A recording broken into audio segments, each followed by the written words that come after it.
பிரச்சனை கிடையாது.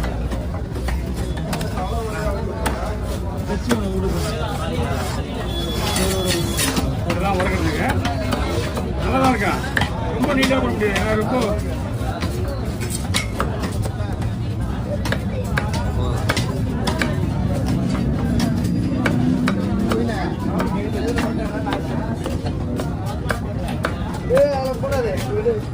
உள்ளே இருக்காது.